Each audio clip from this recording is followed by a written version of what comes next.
In the Golan Heights, old tanks in what's known as the Valley of Tears remind Israelis of the fierce battles fought here in the 1973 Yom Kippur War against Syrian forces. Such memories hang heavy as Israel attempts to navigate a new and very complicated geopolitical situation.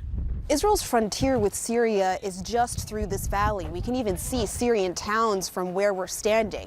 We're more than 1,000 miles away from the war in Ukraine, but Israel's position on Russia is heavily influenced by what's happening just over there. Israel often carries out airstrikes against Iranian targets in Syria, something it sees as critical to its security. But as Russia has expanded its military presence in the country in order to avoid unnecessary conflict between Russia and Israel, the two countries now have a direct hotline. Jonathan Conricus, a former Israel Defense Forces spokesperson, says the deconfliction mechanism is necessary because the Syrian battle space is so dense. Before an Israeli airstrike is conducted, there's a call to make sure that Russian troops aren't in danger and Russian aircraft aren't operating in the area where the Israeli aircraft are.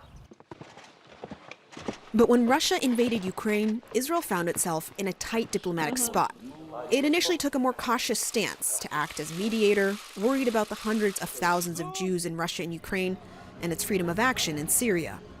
Although Israel has condemned the invasion, accused Russia of war crimes, and has sent plane loads of humanitarian aid to Ukraine, it's been criticized for not doing more. But comments by Russia's foreign ministry on Israel's most sensitive nerve, the Holocaust, drew one of the strongest Israeli reactions to date.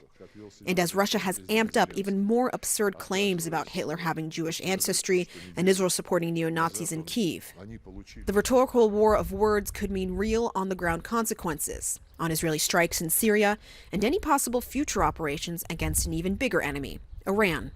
Russia has the ability to interfere with Israel's capabilities to defend itself and to negate Iranian military capabilities simply by being present with their advanced weaponry in Syria.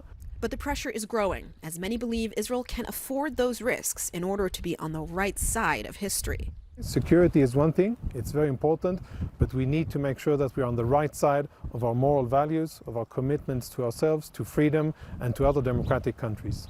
For now, the situation here on Israel's frontier with Syria is unchanged.